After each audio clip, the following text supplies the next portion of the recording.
reconocido referente internacional en transformación educativa desde una mirada integral en España, Europa y Latinoamérica. Autor de Educar para la Vida y La Escuela Vale la Pena.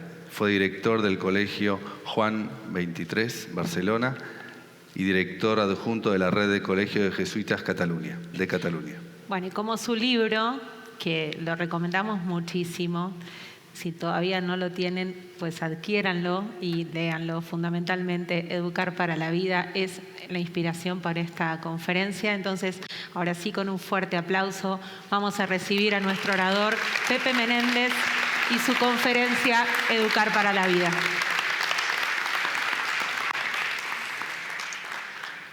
Bueno, muchísimas gracias por invitarme. Primero voy a explicar por qué me voy a sentar. Es que tengo un problema de equilibrios con el oído y llevo un día un poquito frágil. Entonces he dicho, mejor me voy a sentar, porque si no siempre me gusta estar de pie y compartir mucho más, ¿no? Miren, la educación, y hoy lo hemos visto, bueno, muchísimas gracias a Cordier, a Lili especialmente, ¿no?, con la que me une muchísimos años de amistad, de conversaciones, de debates, y gracias también a las autoridades presentes, ¿no? Miren, hoy lo hemos visto, la educación son historias, son personas, no son solo un título, un membrete, sino que sobre todo son personas. Entonces a mí me gustaría empezar con una historia, ¿no? Me gustaría empezar precisamente con la historia de Albert y Jaime. Quizás si algunos han leído el libro de Escuelas que valgan la pena, pues igual y la voy a leer, no el libro, sino muy sintético, porque si no me voy a alargar mucho, ¿no? Miren, Albert es muy amigo de su compañero de clase, Jaime, superdotado y perfeccionista, que está angustiado por la presión de los exámenes, hasta el punto de que Jaime es ingresado en un hospital de psiquiatría. Albert visita a Jaime varias veces en el hospital hasta que recibe el alta. Albert y Jaime tienen 15 años. Cuando vuelve al colegio, sigue la angustia. Y un día Jaime confiesa a Albert que va a acabar con todo. Es una historia real, Es una historia real porque la viví yo como profesor, Albert, asustado, acude inmediatamente al tutor y le dice: necesitamos vuestra ayuda. El tutor, sensibilizado, pero también sobrepasado por la situación, toma una decisión rápida, casi excesivamente precipitada. Ya está, lo tienes todo aprobado, olvídate de los exámenes. Eso alivia sin duda a Jaime, pero es una respuesta que no tiene recorrido, porque no resuelve el problema de fondo. Albert se sintió muy orgulloso de esta situación y dedica toda su energía y corazón a estar junto a Jaime en lo que resta de curso. A pesar de la dedicación de Albert y de la ayuda que brindó a su amigo, Albert tuvo que dejar el colegio al final del curso, porque Albert era un chico muy movido. Le había cambiado los exámenes al profesor por papeletas vacías, en blanco. En un momento de despiste, el profesor se llevó con su carpeta todas las papeletas en blanco y cuando llegó a casa vio que allí no había exámenes. Albert cogió y los tiró a la papelera, ¿no? Es una cosa muy simbólica casi, muy gráfica.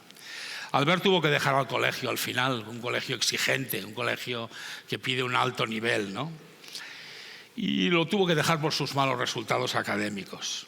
El tutor, que había tomado aquella iniciativa, le escribió una carta a sus padres y les dijo que Albert realmente había mostrado una competencia emocional y una empatía con su compañero de un altísimo nivel, que él mismo lamentaba que tuviera que dejar el colegio.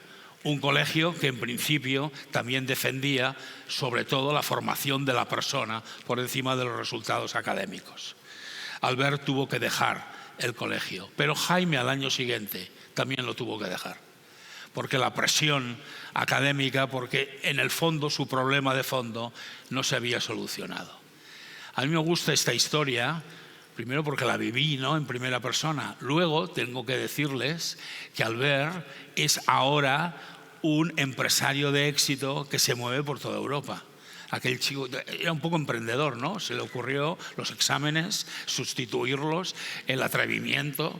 Es un chico que estaba muy mediatizado por su hermano mayor, muy brillante académicamente, el mejor de todo el curso. Albert era el segundo hermano, ¿no? En la sombra de los hermanos mayores. Bueno, ¿cuántos Albert, cuántos Jaimes tenemos en el colegio, en los colegios, ¿no? Es para mí lo que tenemos que pensar. Miren, yo hoy lo que les propongo es 4 partes y 4 preguntas. Pone al final diálogo, pero ya me han dicho que normalmente aquí no hay diálogo, ¿no? O sea que luego, si ustedes quieren, podemos dialogar en los pasillos, ¿no? Pero yo lo que les propongo es 4 partes y 4 preguntas. Preguntas que vamos a dejar en el aire, de alguna manera, y que, como también alguna persona ha sugerido antes, ustedes puedan ir respondiendo a lo largo de estas jornadas y todo lo que les queda también de profesión, ¿no? Miren, en primer lugar, a mí me parece importante en la escuela no perder el propósito y el sentido. No es que lo hayamos perdido porque se nos ha olvidado, sino porque a veces los árboles no nos dejan ver el bosque. Y hay muchas cosas que ocurren en la escuela que al final construyen como un muro delante del propósito, ¿no? ¿Y cuál es al final el propósito de la escuela? Aquello que nos conecta con nuestra condición humana. Somos seres humanos. Personas, entonces, animales con una enorme capacidad de aprendizaje. Y lo que nos distingue de otros animales es que somos conscientes de que no sabemos. Bueno, tengo 2 hermanos biólogos. A veces cuando le digo esta frase me dice, bueno, no descartes que hay muchos animales que son conscientes de lo que no saben y por eso aprenden cosas, ¿no?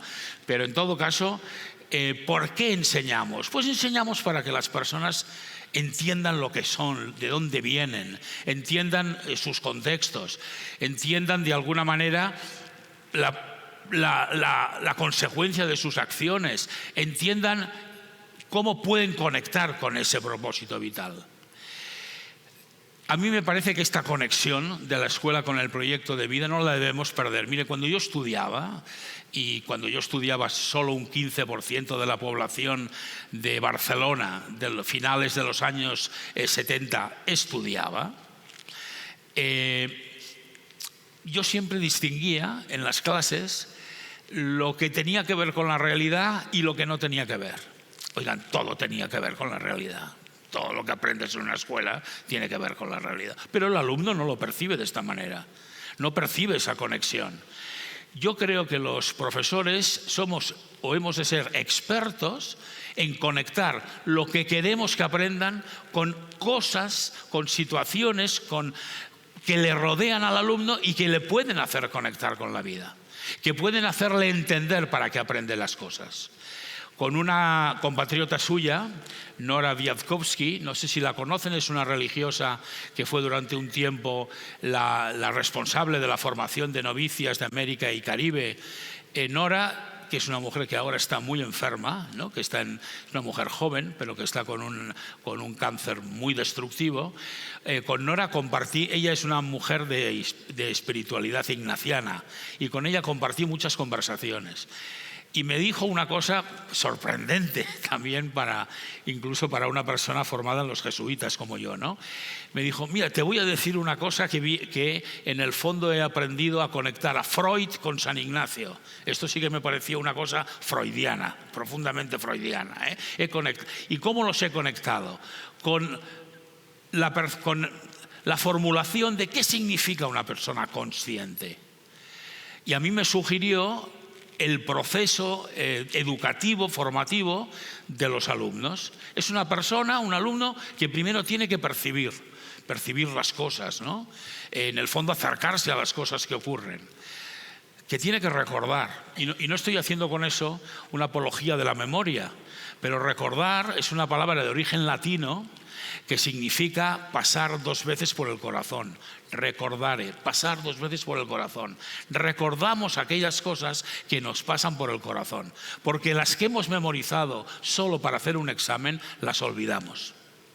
Pero cuando las pasamos por el corazón sí que las recordamos. O sea que percibimos, recordamos, es decir, que entramos de alguna manera en el terreno también del corazón y luego les damos significado. Y todo eso nos lleva, o nos debería llevar en este proceso de crecimiento, de formación integral, a sentirnos vinculados. Alguien lo ha dicho también, se han dicho palabras muy bonitas antes que yo. Al final, la escuela es el lugar de la socialización, es el lugar de la convivencia. La casa debería ser el lugar de la seguridad, a veces no lo es, el lugar del cariño incontestable, digamos, pero la escuela es el lugar de la socialización.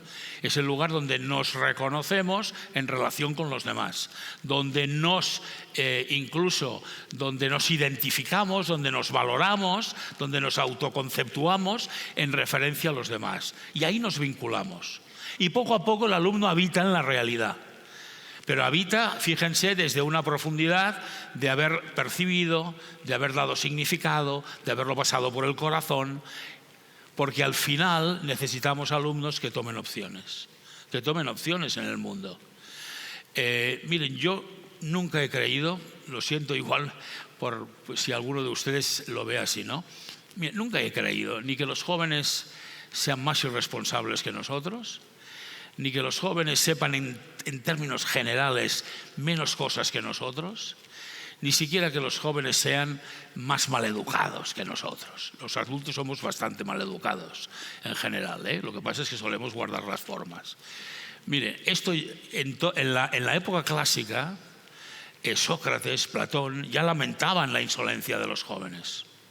En el informe de UNESCO sobre aprender a ser, se habla de la insolencia como un proceso natural y necesario de la adolescencia. De la insolencia, como si hay aquí algún psicólogo, alguna psicóloga, como un proceso natural necesario de la constitución de la identidad, ¿no? O sea que al final la escuela también tiene un problema a menudo, ¿eh? Miren, lo que nos pasa es que nuestros alumnos acaban antes la escuela que sus propios procesos de consolidación de lo que les hemos enseñado. De tal manera que muchos lo aprenden o lo reconocen cuando tienen 30 años. Y se dan bueno, a lo mejor Albert Camus nunca le dijo a su profesor, a su maestro, que lo estimaba tanto. Incluso a lo mejor le tiró alguna vez un lápiz por el suelo, ¿no? Pero para nosotros la educación es sembrar. Y no nos importa cuándo ocurre ese resultado. Lo que nos importa es que ocurra. Lo que nos importa es que nosotros, como también se ha dicho hoy, pongamos nuestros granos de arena para que eso ocurra, ¿no? Y eso es centrarse en la dimensión humana. Yo creo que hay una visión de la escuela a veces negativa, que es, sobre todo en el siglo XVIII, por lo menos en Europa, siglo XVIII, siglo XIX, la escuela como un lugar donde uno en realidad entra salvaje y sale civilizado. La escuela no es un lugar de transición. La escuela es la raíz, es la base, es sobre lo que luego se construye la persona. Cada vez oímos más la importancia de la educación de 3, 4 y 5 años. Pero eso no ha llevado a nadie a decir, por ejemplo, pues las maestras de kinder que sean las que más ganan, las que tengan una formación más sólida, las que tengan mejores condiciones. Porque esos niños y esas niñas, cuando ya tienen 6, 7 años, en buena parte han construido esa raíz sobre la que crecerá el árbol. Por cierto, metáfora que también se ha señalado antes, ¿no? El ser humano como el árbol que crece, ¿no? Como el árbol. Y fíjense que hay árboles que tardan o que duran miles de años. Cuán sólida es esa raíz, ¿no? Entonces, la primera pregunta que les lanzo, ¿no? ¿Qué propósito le damos entonces a la escuela obligatoria? Una escuela en la que ya no estudian unos pocos, estudian todos. Si estudian todos, no podemos seguir haciendo lo mismo, porque ahora están todos. Es decir, aquellos que tienen mejores condiciones en casa, que tienen libros, aquellos que no tienen conversaciones, que ni tienen momentos del día con sus padres, ni conversaciones, ni que manejan no sé cuántas palabras de vocabulario que las van oyendo en su entorno. Están todos, ¿no? Parte segunda. Entonces, ¿esto cómo se articula con los procesos de enseñanza y aprendizaje? Esta es una vieja frase. Bueno, me refiero vieja por el tiempo, no por la actualidad, ¿no? El aprendizaje no es el resultado de la enseñanza. El aprendizaje es el resultado de lo que realmente los estudiantes hacen. O sea, aquello tan... Bueno, cuando yo empecé a dar clase, era principios de los años 80, era algo muy valorado. ¡Qué buena clase he dado!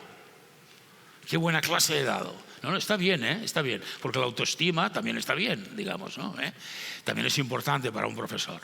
Pero al final es cuánto han aprendido nuestros estudiantes, cuánto han aprendido.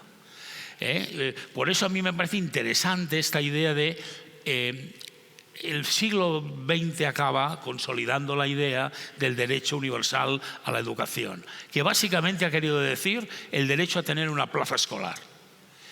Claro, el siglo XXI nos exige, con toda esa complejidad, que los alumnos aprendan. Y además que aprendan todos, los que quieren y los que no quieren. Los que tienen enormes dificultades y los que no la tienen. Que aprendan todo. ¿Es esto posible? Si entendemos que la escolaridad es obligatoria, tendremos que hacerlo posible. Miren, de la palabra inclusión, les tengo que en todo caso decir primero de todo, yo soy un defensor, ¿no?, de la escuela inclusiva, pero les voy a decir una cosa, tiene un problema, que es la palabra. Cuando yo digo incluir, es que yo estoy aquí y vosotros venid donde estoy yo. Y entonces os incluyo. El problema de la inclusión es la absoluta aceptación de la enorme diversidad que hay. O sea que nos tendremos que mover todos a un tercer espacio, donde tenemos que acordar qué enseñanzas, qué aprendizajes, qué competencias tenemos que aprender todos. Es el problema para mí que existe con la palabra inclusión. Es que yo te incluyo. Yo no te tengo que incluir, porque tú eres un ser humano con todos los derechos y la libertad y la dignidad del ser humano. Y fíjense que hay algo que ha cambiado muchísimo, para bien. A veces señalamos tanto las cosas que han cambiado para mal, que nos olvidamos de las que han cambiado para bien. Y esta es una de ellas, que cualquier padre y cualquier madre consideran que su hijo tenga las circunstancias que tenga personales, tiene derecho a aprender, tiene derecho a ir a la escuela y tiene derecho a aprender.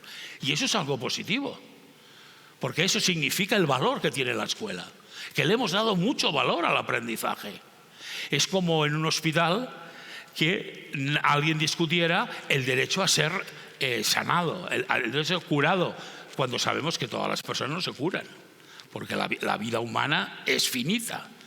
Pero el derecho al trato, el derecho al proceso, el derecho al acompañamiento, ¿no? Así que no solo tenemos que repensar lo que hacemos en el tiempo escolar, sino en cómo y para qué. Sobre todo en el para qué. A mí me parece, miren, cuando uno se pone a hablar de educación salen muchas cosas técnicas. El ABP, las horas. Cuando vienen personas a ver las escuelas en Barcelona, siempre te preguntan, ¿pero cuánto cobra un maestro? ¿Pero cuántas horas tiene para no sé qué? Oye, ahora aquí es esto. Pero la escuela se trata de intentar hacer lo que puedas con lo que tienes. Y eso no quita el derecho a luchar, a reivindicar. No lo quito, yo por supuesto no lo estoy negando. Pero mientras tanto, intentemos hacer con lo que tenemos y hay que pensar el para qué, ¿no? UNESCO nos dio una especie de ecosistema que a mí me parece muy interesante, que es que esta hélice funcione, pero funcione conectada. Es decir, que conectemos la pedagogía con el currículum. ¿Y eso qué significa? ¿La pedagogía con qué tiene que ver, nos dice UNESCO? Con la identificación de desafíos, no con siempre hacer lo mismo pensando que yo ya he encontrado el gran secreto de la solución del aprendizaje, sino con ese aprendizaje permanente. Y el currículum está para... El currículum es, perdonen la expresión, es el arroz de los valencianos. O sea, el grano es la base, pero o le pones algo más o le pones un diseño. Un valenciano se enfada muchas veces cuando algunos arroces cualquiera le llama paella. O sea, el arroz de pescado, la paella, el arroz de monte, el arroz de marisco, el arroz...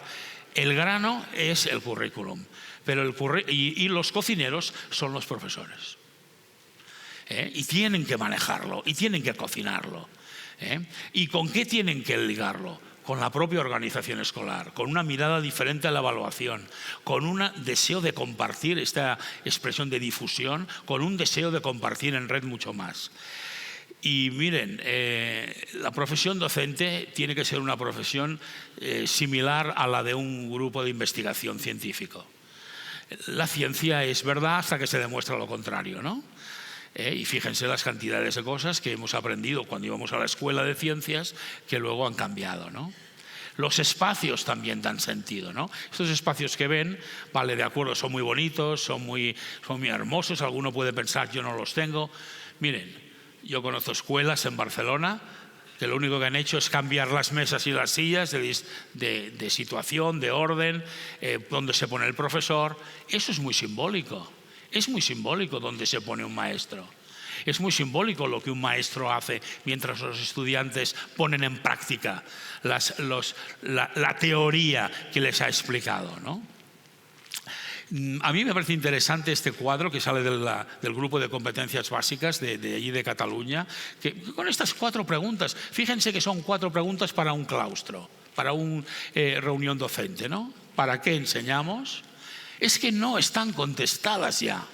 Es que parece que estas preguntas, mire, hagamos una encuesta y preguntemos aquí mismo, ¿no? ¿Para qué enseñamos? Ya verán cuántas respuestas diferentes salen. Luego, cuando un equipo, cuando una comunidad se pone a trabajar conjuntamente, tiene que preguntarse para qué hace las cosas. ¿Y qué es lo que enseñamos? No es lo mismo la pregunta de lo que enseñamos ahora que hace 20 años. Fíjense que dentro de poco pasará, que dentro de 5 años dirán, y ni siquiera hace 5 años tenemos que seguir enseñando lo mismo. Por algunos temas que luego también comentaremos, ¿no? ¿Cuándo? ¿Cómo enseñamos? ¿Para qué? ¿Cuándo? La evaluación, ¿vale? Tiene que haber una evaluación certificadora. Esto es innegociable. Pero tiene que haber una evaluación para el aprendizaje. Porque en el proceso de crecimiento de los alumnos, evaluarlos es acompañarlos en la identificación de yo te acompaño para que aprendas. Mira, a mí una cosa es muy herética lo que voy a decir ahora, es de hereje, de un pedagogo hereje. A veces viendo algún concurso de televisión, de estos de música, de los jóvenes de música, o incluso alguno de cocina, uno piensa, los del jurado les hacen comentarios más pedagógicos que los que a veces le hacemos los profesores en la clase. Le dice, mira, tú tienes este talento y es muy bueno, pero resulta que te has acomodado con este tipo de música y entonces no has tratado de usar otra voz o conjugar con otro instrumento. Comentarios buenísimos cuando tienen que cantar en parejas. No te has acoplado con el otro, has cantado tu canción en solitario, te ha dado igual lo que el otro hacía. Pues a mí me parecen comentarios profundamente pedagógicos. Es verdad que esos concursos no buscan enseñanzas pedagógicas, pero qué curioso que muchas veces en esos entornos se puedan dar, ¿no? Así que el currículum es una herramienta, no es el fin, no es el cumplimiento. Ustedes saben lo que se suele decir con el cumplimiento, ¿no? Cumplo y miento. ¿No? Cumplimiento del currículum, cumplo y miento. Entrego todos los programas como están, pero luego yo en el aula hago lo que considero o lo que puedo, ¿no? Fíjense qué idea tan interesante. Venimos de un currículum muy estratificado, ¿no? Muy en donde la historia, las matemáticas. Yo he sido siempre profesor de lengua y literatura, ¿no? Hasta que descubrí qué bonito era ponerme de acuerdo con el profesor de arte o incluso con el de educación física, porque hay muchísima historia clásica que tiene muchísimo que ver con los modelos del ser humano, de atleta, el guerrero, ¿no? Wilson va como reformulando esta idea de la unidad del conocimiento. ¿Qué sentido tiene que un alumno, cuando acabe 16, 17, 18 años, tenga estratificado tanto la química, la física, las matemáticas, la historia, la ciencia, la lengua. Al final sabemos que las lenguas y las matemáticas son las asignaturas instrumentales, desde las que se puede entender todo lo demás. Fíjense, ¿qué sentido tiene que haya niños que acaban la escolaridad primaria sin tener la competencia básica de comprensión lectora y escrita, pero en cambio es capaz de repetir no sé cuántos ríos o no sé cuántas de memoria, no sé cuántas fechas? ¿Qué sentido tiene eso? Entonces, ¿quiere decir que solo tienen que aprender lengua y matemáticas? No. Tenemos que unificar el conocimiento para que todo esté al servicio de ¿qué? De saber expresarse, que no siempre ha de ser solo por escrito, ni mucho menos, de saber entender, de saber como si fuera un profesor o como si fuera a ser un catedrático de universidad. No, un ciudadano. Había un famoso ministro de Educación noruego que decía, ¿qué es un ciudadano? Una persona que tiene competencia lectora, escrita y matemática y que vive en un país democrático. Fíjense qué idea tan curiosa. ¿Qué es un ciudadano? El que puede acceder a la ciudadanía. Porque además, en el mundo que vivimos, la ciudadanía está cada vez más complicada desde el punto de vista competencial, desde el punto de vista de lo que te exige. Miren, cuando vivíamos en un mundo prácticamente feudal, unos consideraban que no tenían nada que hacer para el desarrollo social, que todo estaba en manos de otros. Pero ahora, bueno, no sé si a ustedes les pasa, pero yo a veces viendo algún programa de televisión pienso, y ese tiene el mismo porcentaje de voto que yo. Ese que no sabe ni hablar, y no lo digo, hablo de la televisión, que insulta, que tiene el mismo voto que yo. Bueno, esa es la complejidad y la riqueza que nos hemos dado de convivencia, ¿no? El trabajo en equipo, entonces, de los docentes, ¿cómo podemos responder? No hay nada más útil que el trabajo de observación, de reflexión y de compartir y cambiar prácticas entre un equipo de profesores. Yo todas las escuelas que conozco, denominadas de segunda oportunidad en España, que son escuelas que acogen a estudiantes que echan de todas partes, solo tienen en común una cosa maravillosa. Unas entre 6 y 7 horas a la semana, los profesores se reúnen para hablar de cómo han ido tratando los casos de los alumnos, como si fueran un equipo médico, como si fuera un hospital, en que el traumatólogo, el pediatra, el urólogo hablan entre ellos. ¿Para qué? Para que las cosas avancen, ¿no? Y miren, siempre estamos formando. Hay algo a mí que me parece, es algo que yo aprendí también, o que más que aprendí, que acabé viéndolo más claro en el proceso del Horizonte 2020, ¿no? Siempre nos estamos formando. Miren, cuando vamos a una reunión y hay un directivo que lleva la reunión, yo me estoy formando viendo cómo hace las cosas. Y yo le pido a ese directivo que cuando lleve la reunión no solo la lleve en términos de eficacia, sino señalando cómo se lleva una reunión y cuáles son los criterios. Fíjense, ¿cuál es el gran peligro de las reuniones? Que básicamente son todas informativas. El tiempo de reunión de docentes, la semana que viene tenemos que hacer esto, entonces, bueno, esas cosas se pueden organizar de otra manera. ¿Cuánto tiempo dedicamos a la estrategia? ¿Cuánto tiempo dedicamos? Queremos ir de A a B. ¿Y cómo vamos a hacerlo? ¿Cómo es una reunión de encuentro de familias? ¿Cómo es una reunión entre un profesor y un alumno en el acompañamiento de itinerarios? Hay que enseñar a los docentes a hacer esto, No se aprende por ciencia infusa. Cuando yo aprendí, nada más empezar porque los jesuitas le quisieron dar mucho valor a lo que se llama allí la tutoría, pues fíjense que al final decía sobre todo 4 cosas básicas: que no haya una mesa en medio y déjalo hablar. Y no eres tú quien tiene que solucionar los problemas. Y algo muy bonito, muy curioso: cuando empiece hablando de algo, en realidad no quiere hablar de eso. Es la manera que tiene para empezar a hablar. Si tú le agarras la primera palabra y no le dejas salir de ese espacio, no te dirá lo que de verdad le late en su corazón o la angustia que tiene, porque nadie se sienta delante de un profesor y le dice: mira, estoy súper angustiado porque no hago las cosas bien, porque necesita su tiempo, ¿no? De los encargos que damos, de los diálogos que tenemos en la escuela, de los diálogos que hay en las cafeterías de las escuelas. Nos estamos formando de eso.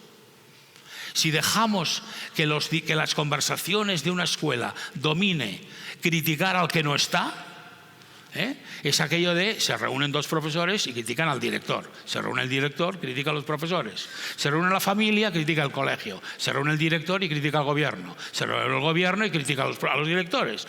O sea, hay que acabar con estas conversaciones cerradas, y eso es una responsabilidad del equipo directivo. ¿Qué conversación domina en los pasillos? De las reuniones profesionales de evaluación, del acompañamiento que hacemos de los docentes, o sea, de lo que hacemos, del cómo lo hacemos y de la transparencia. De esto nos estamos formando más que de un curso de formación, porque, como también se ha dicho antes, se aprende más de lo que se ve hacer que no de lo que se oye decir. Como hijos aprendemos más de nuestros padres de lo que han hecho. Como padres, qué confundidos estamos si creemos que nuestros hijos aprenden de lo que les decimos, aprenden de lo que ven que hacemos. Y un profesor, un maestro, es lo más parecido en ese vínculo emocional en la etapa de la escuela obligatoria, ¿no? Así que si estamos decididos a cambiar este foco al aprendizaje, tenemos que atender a todos los elementos del modelo imperante, ¿no? La organización. Y miren, muy importante, la escuela tiene que acabar huyendo del síndrome de la perfección. Avanzamos agarrados los unos a los otros, apoyándonos los unos a los otros y aprendiendo los unos de los otros. Tengo un buen colega en Barcelona que el reglamento de régimen interior que tiene en la escuela es: somos un grupo de profesores y nos cuidamos. El director le dice a los que llegan nuevos: te tienes que aprender el reglamento de régimen interior de memoria. Y piensa: ostras, normalmente tienen 15 páginas con todo de normas, de reglas. Mira, somos un grupo humano y nos cuidamos. Es verdad que luego eso, claro, tiene en la práctica. Mi hija mayor es psicopedagoga, siempre ha trabajado con alumnos conflictivos y siempre me dice: no entiendo que la decisión de una escuela cuando un alumno se porta mal es echarlo a la calle, porque es en la calle donde no tiene que estar. Es en la calle donde aprende las cosas que luego hace mal en la escuela. Y entonces viene la otra mirada del colegio. Bueno, es que hablamos de justicia. Hablamos de que si no, todo el mundo pensará que aquello es jauja, que todo el mundo se puede saltar la ley.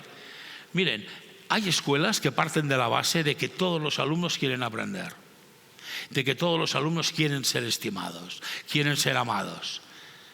No aprenden al mismo ritmo que nosotros queremos, y su forma de amar a veces es el reflejo de mucho dolor que hay detrás. Cuando un alumno rompe la mesa, rompe la silla, le rompe la nariz a su compañero, hay mucho dolor ahí detrás. No estoy diciendo que tengamos que relativizarlo hasta el punto de no hacer nada, pero fíjense, a mí una de las cosas que más me escandaliza de las escuelas es: hay una reacción sistemática en una escuela cuando acusan a uno de sus alumnos de bullying. Siempre es negarlo. O lo niego o digo que eso es normal entre los estudiantes. Yo no sé si es porque hemos visto tantas películas norteamericanas donde el clima escolar realmente, bueno, deben ser películas, ¿no? Pero aquello es la selva, absolutamente la selva, ¿no? Yo creo que una escuela no es la selva. Y una parte importante de que no la sea es que los docentes acompañamos a los estudiantes, ¿no? Así que pregunta 2. ¿Qué papel juegan entonces nuestras creencias, nuestras concepciones a la hora de pensar en la escuela? ¿Qué papel juegan? Esa es una pregunta preciosa para comentar en grupos de docentes, ¿no? La tecnología. ¿Cómo voy, Lili? Lili, ¿cómo? Ya no la veo. Bueno, no sé cómo, es que no sé a qué hora he empezado. ¿Sí? ¿Voy bien? Fíjense, algunos datos así muy rápidos. Miren, esta infografía me la hizo el ChatGPT, claro. Yo le dije, dame unos cuantos datos y hazme una infografía. Bueno, luego, y le dije, y dime de dónde has sacado la información. Esto sí, por eso ven que debajo, bueno, exacto, ven, les pongo las fuentes. Si son mentirosos estos, ya no tengo medio de salvarlo. Pero fíjense, claro, lo más impactante de la tecnología, ¿no? Netflix tardó 3 años y medio en llegar a 1 millón de usuarios. O Twitter, 2 años. ChatGPT, 5 días. Esto es lo más... Claro, y yo entiendo que a todos nosotros, a la mayoría, ¿no? Sobre todo los que tengan un poco ya el color del cabello como yo, digamos, claro, todo esto, hombre, necesito un poquito más de tranquilidad, ¿no? Antes hablábamos de generaciones y pasaban 30 años hasta que cambiaba las cosas de manera significativa. O sea que en realidad de lo que hablamos es de una nueva subjetividad. ¿Y qué quiero decir con esto? Miren, todos somos subjetivos. O sea que es erróneo pensar que hay algo extraordinariamente objetivo y algo, que hay algo objetivo y hay algo subjetivo. Yo sí que les diría, hombre, hay personas muy subjetivas y hay personas que creen que con la razón se explica todo. Que creen que con la razón se puede actuar en cualquier situación y de cualquier manera. Mucha gente le oigo decir, es que el mundo digital no es real. ¿Cómo que no es real? ¿Los sueños no son reales? Miren, yo 2 veces al año sueño que mi mujer me deja. No saben el día que paso. Y no saben el día que paso. O sea, bueno, es mi pesadilla, ¿no? Mi mujer de vez en cuando sueña que la engaño. Y durante el día no me habla. ¿Los sueños son reales o no son reales? El mundo virtual, claro que... ¿Qué significa real? Significa todo aquello que impacta en mi marco mental, en mis emociones, en mi modo de comprender el mundo. Claro que es real, ¿no? Pero ¿cuál es el gran desafío? Que la tecnología no es neutra. Que con los algoritmos, yo no sé si... Yo a veces hablo que les digo a las escuelas, evitad el síndrome Spotify. Yo no sé si ustedes son... yo tengo Spotify, ¿no? Estoy harto de Spotify porque solo me pone la música que yo oigo. Quiero que me ponga otra música. Quiero que me haga descubrir otras músicas. No lo hace. Porque cree que me satisface repitiendo la misma. O sea que le digo a mi hija muchas veces, pon canciones en mi Spotify diferentes para que crea que me gustan más cosas. Y el algoritmo, como el algoritmo, claro, está sacado además de la red, pues recuerden también esta imagen, ¿no? Hombre blanco de determinada cultura, cómo esto está predeterminando nuestra concepción del mundo, ¿no? Scolari, la frase no es de Prosumidores, es de Alan Toffler, ¿no? La recordarán. Pero hay un texto de Scolari que me gusta mucho que reflexiona sobre esta idea del prosumidor, ¿no? Que son en el fondo muchos de los jóvenes que tenemos, ¿no? Capaces de generar y de compartir contenidos de diferentes tipos y niveles de complejidad. Cuando nosotros ponemos a los estudiantes a hacer trabajos de ABPs o trabajos de investigación, tenemos que abrir muchísimo el abanico. Esto nos dificulta algo muy claramente, ¿no? Que es avanzar en el currículum. Nos dificulta mucho los ritmos que queremos. Pero si nosotros no abrimos a los diferentes lenguajes, a los diferentes niveles, a los diferentes tipos, estamos metiéndolos en un callejón sin salida. No estamos conectando con su proyecto. Yo estoy convencido que muchos de ustedes usan el ChatGPT. Miren, yo cada vez que me dicen, ¿podrías hablar como hoy, ¿no? Yo voy no al ChatGPT, yo voy al notebook HTML, ¿no? En el que le he puesto mis libros y mis textos y dialogo conmigo mismo. Pero fíjense que es una cosa fantástica, porque él se acuerda mejor que yo de las cosas que digo. Claro, porque sobre este tema, y entonces le pregunto, claro, a él, Pepe Menéndez, ¿cómo lo estructuraría? Y bueno, y luego estoy yo para cambiar las cosas, luego estoy yo para manejarlo. Pero claro, pídanle a cualquier profesor que haga ahora la programación. A mí me lo podían pedir, Pídenme que haga la programación de lengua de China de 12 años. Se la entrego en menos de 5 minutos. Porque le voy al ChatGPT y le digo, ponme la programación china, toda bien ordenada, y una infografía. Incluso pone estos nombres. Claro, ¿eso qué significa? Bueno, por un lado nos aterra, sin duda, porque nos lleva a mundos desconocidos. Pero por otro lado, sí que hay tareas docentes repetitivas, burocráticas, que podemos ir avanzando. Y con esto no estoy haciendo un canto del ChatGPT. Mire, yo cada vez que acabo un libro, una novela, me refiero ahora a literatura, le pregunto al ChatGPT sobre lo que he leído. Y le pregunto, ¿y esta novela? Y a veces me dice mentiras. Digo, pero si esto no es verdad, esto no pasa en la novela. Incluso se lo digo, oye, perdona, pero si esto no pasa en la novela. Me dice, sí, porque ya saben que el ChatGPT es muy educado. Sí, perdona, te he confundido. Pero es que hay algunos autores que consideran, y de repente descubro que de la novela que yo he leído, incluso hay críticos que hacen diferentes interpretaciones, ¿no? ¿Cómo podemos? 4 ideas que podemos nosotros utilizar, ¿no? Podemos mejorar las lecciones, podemos crear preguntas de evaluación. La barrera del idioma, esto, fíjense, en Argentina, que es tan importante, en España lo es, pero no hacemos caso. En Argentina, que es tan importante el aprendizaje de inglés, ¿no? Pues imagínense que llegará un día que a lo mejor casi no hará falta, ¿no?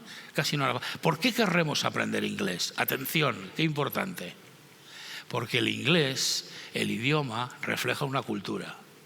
Refleja una manera de entenderse, unas relaciones. Y entonces lo que nos queremos es acercar no al inglés, sino a la cultura, a la dimensión humana, a la dimensión social, a lo que significa, ¿no? Otras cosas, quiero ir un poco avanzando, Esta es una buena, una persona muy interesante, una profesora de Barcelona que conozco bien, Liliana Arroyo, que dice, los adultos nos quejamos mucho, ¿no?, de que los jóvenes están permanentemente conectados.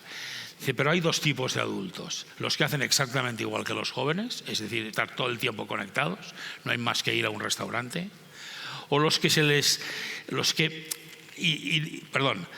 se comportan igual y los que son contrarios y no las usan. Pero ella dice, pero qué difícil es encontrar a alguien que se pregunta por qué los jóvenes se comportan así. ¿Por qué los jóvenes se comportan así, por ejemplo, en sus relaciones sexuales? ¿No tendrá algo que ver con lo que nosotros como adultos hemos hecho? Desde el punto de vista de lo que hemos hecho, no lo que hemos dicho, sino del gran vacío que muchas veces hay de educación. No nos pase con la tecnología igual, En España se han prohibido, en casi todas las escuelas se han prohibido los celulares. Bueno, me parece... Pero el problema es que algunos han pasado ya a la siguiente pantalla y han prohibido la tecnología. Entonces, claro, esto es para un alumno, ir a una escuela es como de repente volver a la caverna. Porque además sale a la calle y todo es tecnológico. Y sus padres no le van a decir, no, ahora 2 horas de celular. Necesitamos un acuerdo social ahí, Necesitamos un acuerdo social. Necesitamos tener claro, de 0 a 3 años, ninguna pantalla, pongámonos de acuerdo. Porque yo a veces voy a algunos restaurantes y me levantaría a la mesa de al lado y le diría, oiga, perdone, su bebé, su niña de 1 o 2 años no puede estar toda la comida con el celular viendo.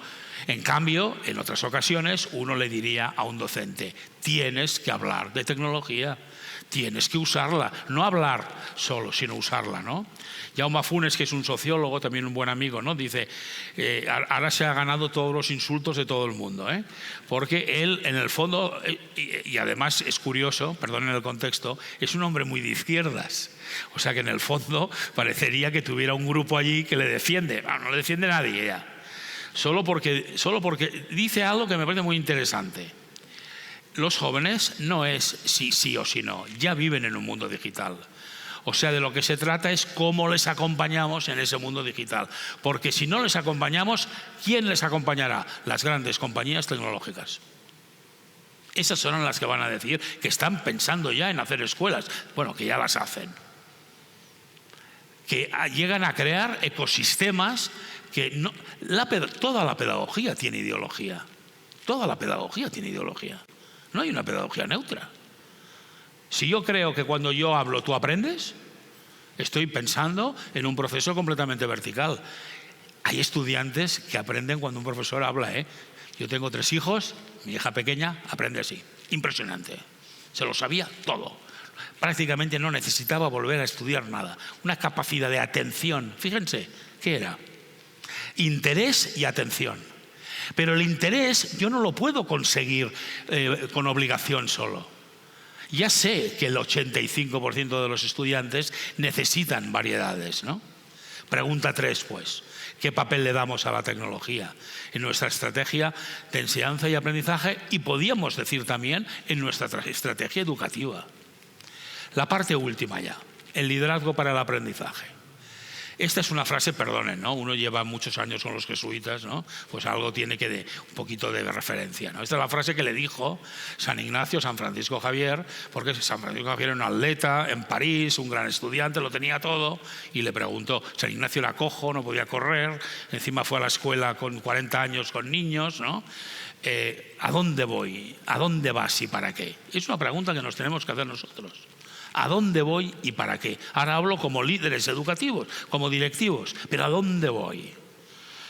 ¿A dónde voy con una agenda que no controlo? ¿A dónde voy todo el día apagando fuegos, pero no construyo un parque de bomberos? ¿A dónde voy sin propósito, sin sentido, ¿no?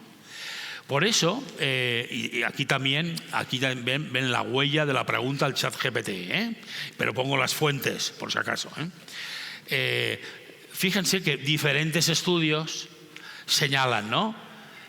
El equipo directivo es el segundo factor más importante para el aprendizaje de los estudiantes después de las propias lecciones de clase, del aula, ¿no? Entre un 25 y un 27% en el éxito de los estudiantes, ¿no? Y tiene un enorme impacto en el bachillerato, en la high school, ¿no? Tiene un enorme impacto para el bachillerato, los últimos cursos de la secundaria, ¿no? Un enorme impacto.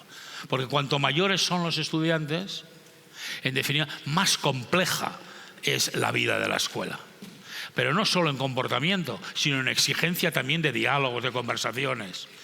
O sea que necesitamos personas que creen condiciones de aprendizaje.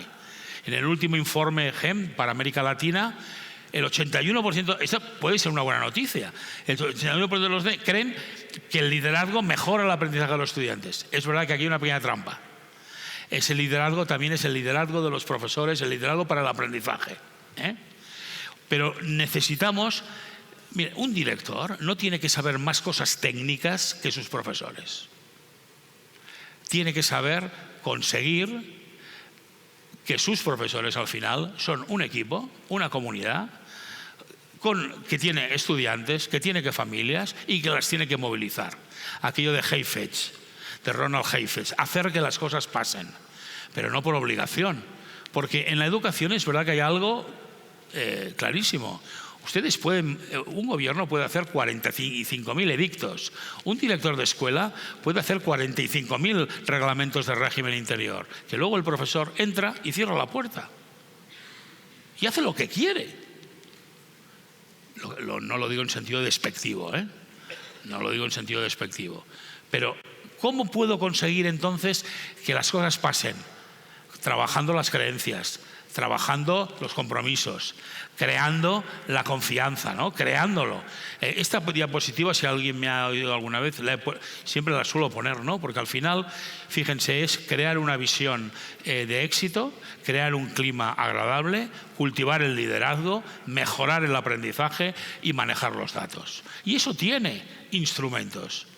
Las sesiones clínicas de las que hablaba, los espacios de encuentro para cohesionar la visión sistémica.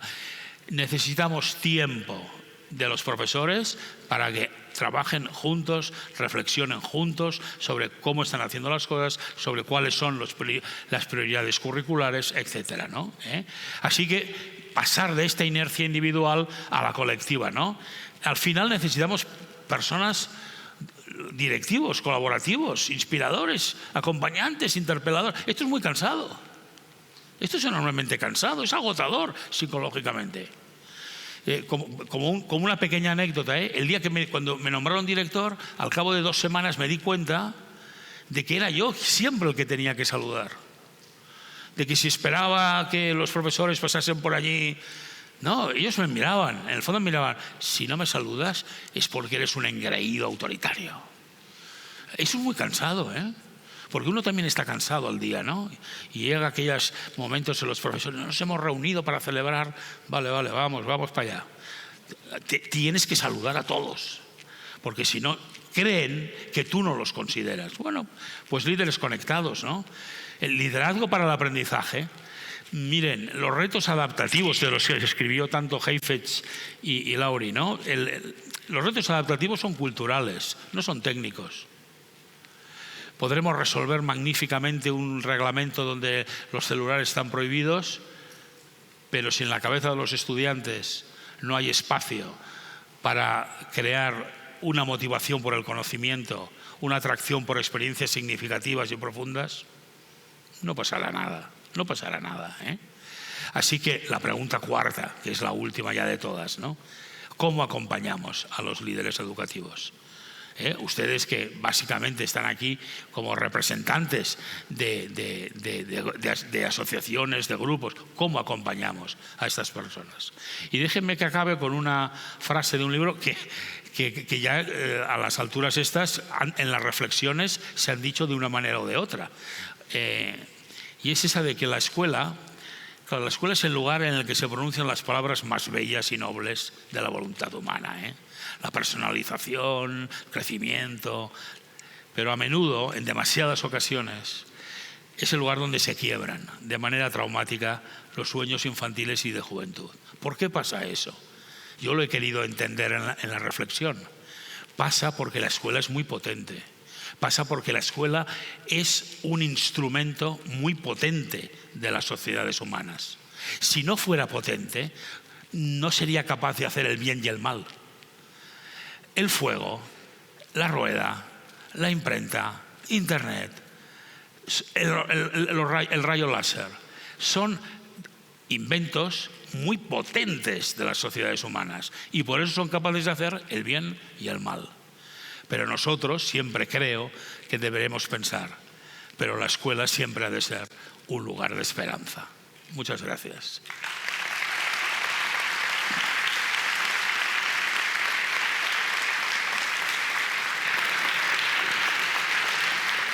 Bueno, muchas gracias, Pepe, pero no te vayas, porque pasan cosas y nos provocaste realmente una situación como de empezar a interpelar nuestra tarea, nuestra propia práctica, nuestro propio registro, y aparecieron algunas preguntas espontáneamente que, si vos nos permitís, vamos a intercambiar brevemente. Podemos empezar por Miguel, que estábamos ahí como conversando por lo bajito. Miguel Fernández.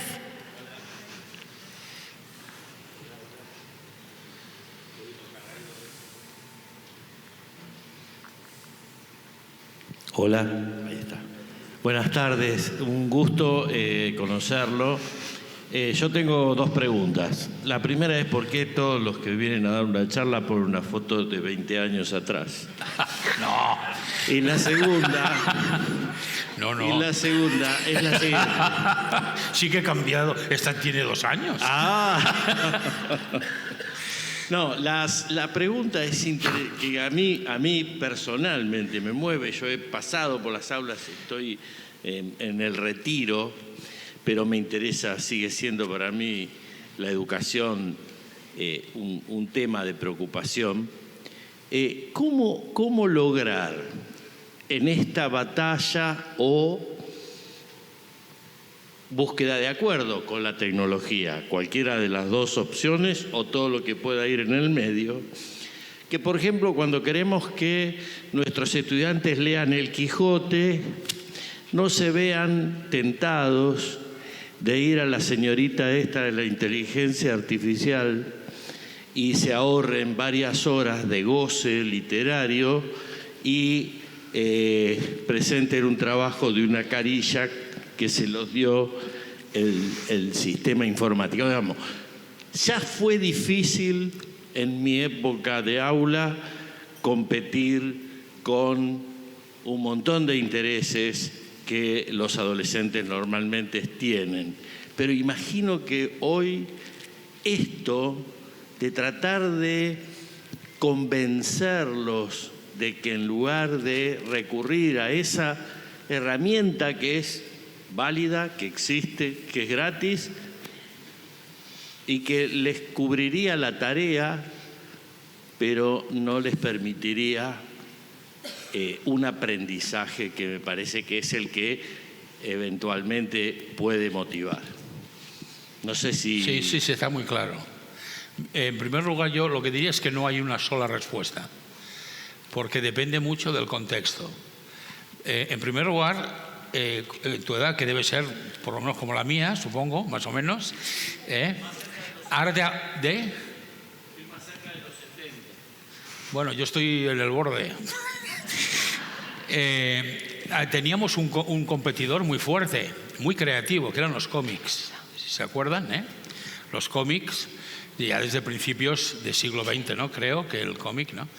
Y algunas personas consideraban que el cómic era infraliteratura, porque en aquella escuela más bien elitista, a la que solo acudían unos pocos, y donde se leía el Quijote, hablo de España, por lo menos, donde se leía, pero a la escuela que yo ya fui ya no se leía el Quijote. Yo ya no leía el Quijote en la escuela, porque ya había otros competidores. Y también por algo, yo lo leí después.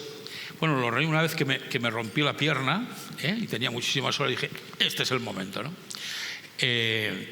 Miren, yo creo varias cosas con esto. Primera, en un momento determinado fijamos que los 16, 18 años era la época donde al final habría que saber unas cosas que si no luego no se aprenderían.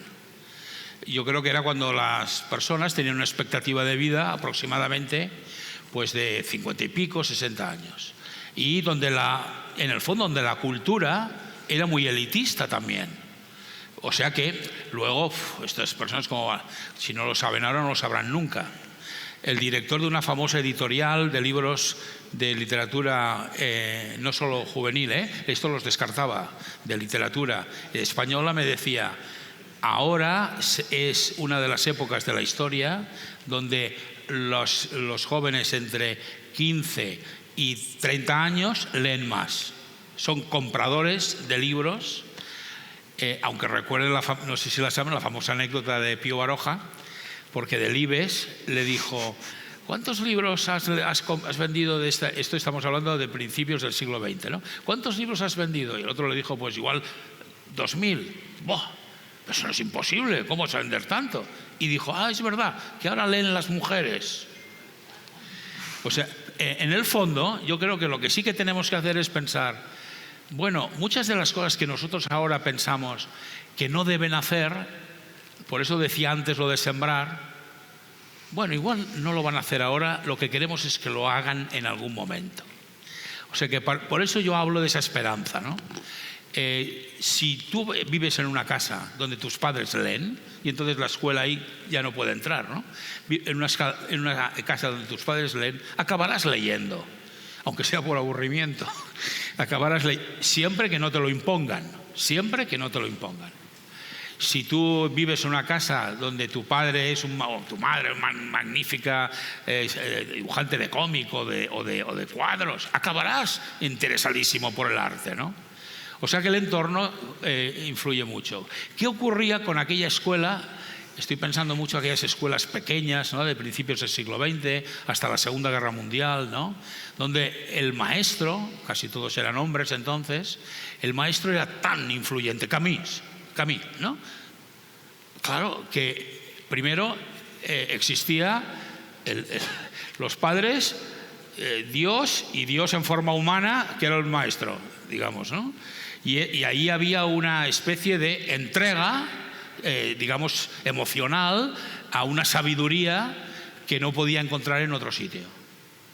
Escuchen, ahora el problema está que, es que alguien lo ha dicho también en la reflexión, la sabiduría es más volátil que el agua, es más volátil que el aire, es más cuestionada. ¿Qué es la sabiduría?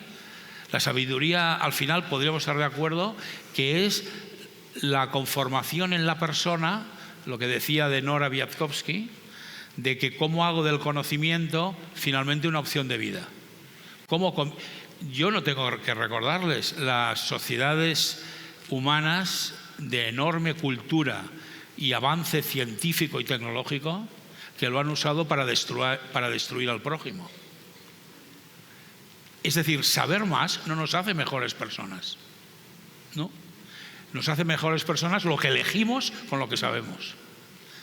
Porque incluso los que no saben mucho, podríamos pensar, bueno, no ven la elección. Pero el drama es que saber más no nos hace mejores personas. Con lo cual, en ese proceso, yo soy paciente, por así decirlo, y soy optimista. Y pienso, cuando yo fui alumno, en la escuela decían, pero ¿cómo no leen el Quijote? Bueno, luego tengo compañeros de mi curso que han estudiado carreras de ciencias, que han sido entusiasmados con debatir el Quijote, que no leyeron en la escuela. La lectura es algo muy sacrificado, porque requiere mucha disciplina. Requiere que tomes el libro un día y lo leas durante un rato, y al día siguiente quieras volver a tomar el mismo libro y volver a seguir leyéndolo. Y eso es una disciplina, es una voluntad, a veces épica, ¿no? Y yo también diría, atendamos también a los diferentes lenguajes, ¿no? Lenguajes que no son estrictamente el descrito, ¿no? El lenguaje corporal, digo, bien desarrollado, el lenguaje corporal, el lenguaje de la música que sea, ¿no? La música que sea, ¿no? No la música que nosotros consideramos la correcta, sino la que a ellos emocionalmente les transmite algo. Yo en eso soy optimista. Y sé que combatimos contra un enemigo muy potente. Que combatimos con los ejemplos que ponía de la tecnología. Es un enemigo muy potente. Pero oiga, esto es completamente circunstancial, es mental. Nuestros padres creían que mi padre, yo puse toda mi pared llena de fotos de los Beatles, y mi padre creía que estaba adorando al demonio. O sea, mi padre pensaba lo mismo que nosotros pensamos de, por Dios, con esta música, estos gamberros. Y eso que mi padre no era un hombre especialmente conservador, no era ni autoritario. Pero en su marco mental aquello era la destrucción de los valores. ¿Por qué? Porque yo los colgaba, los ponía en la pared. Porque cuando uno es adolescente quiere dioses, necesita dioses. Cuán importante es entonces las conversaciones que tenemos en la escuela y en casa. No que inmediatamente me hacen convencer de que aquel no es el Dios, sino las que me ayudan a acabar dándome cuenta en el momento preciso de que no es aquel el Dios que necesito, ¿no? De nada, a usted. Muchas gracias. Vamos a hacer... Solo no le perdono lo de la foto, Esto sí, La última pregunta, ¿sí? Así no abusamos de tu tiempo tampoco. Y va a ser la Estela Domínguez Halpern, Comisión Pedagógica de Cordiep. ¿Qué tal? Buenas tardes a todas y todos. En relación a lo que usted ¿te querés nos parar, compartió. Estela? Así sí, bueno, nos paramos. Ahí. ¿Cómo les va? Buenas tardes a todas y todos. Recién en la presentación yo recordaba, hay una obra de Brecht, ¿no? En la cual habla sobre Galileo, ¿no? Y hay un diálogo muy interesante en donde hay un monje que conversa con él. Y en esta conversación el monje le reclama diciendo, bueno, con esta cuestión de el cambio de referencia de certezas, ¿no? En donde Galileo viene a romper nuevamente el eje, empieza a decir algo así como, bueno, ya no es la Tierra el centro del universo, empieza a ser el Sol, con toda su teoría, nos tiras abajo toda la teoría heliocéntrica. Entonces, ahora, nuevamente, si no es la Tierra, no hay más arriba y no hay más abajo. En este sentido, cuando usted hablaba del cambio de subjetividad en el proceso de digitalización, en los cuales nuestros estudiantes están tan inmersos, vuelve a aparecer esta idea de no hay más arriba y abajo. Y en este sentido recordé, no sé si, yo soy también bastante mayor, no sé si recuerdan la caída de la Unión Soviética. Le decíamos cuando estábamos en la escuela secundaria la URSS, ¿lo recuerda? Y había un astronauta que se llamaba Krikalev, de la URSS. Estuvo casi un año esperando que le digan que volvía a Rusia. No hay más arriba y abajo. Y en este mundo donde hay que ser un poco más que humano, la digitalización y la subjetividad de los docentes también está transmutando y está siendo interpelada. Y en vínculo con nuestros estudiantes, no hay más arriba, no hay más abajo. Es un nuevo espacio que hay que empezar a volver a humanizar y a volver a compartir. Eso era un poco, Silvina, lo que queríamos como ir trayendo y ir cerrando este gran espacio que nos propició Pepe, de pensar, de compartir un nuevo mundo en donde somos todos partícipes y en donde todos estamos siendo subjetivados, no solamente como adultos, sino también en relación a este espacio de compartir en la escuela con los otros y construir también la diferencia con los otros. Bueno, era simplemente eso. Muchas gracias.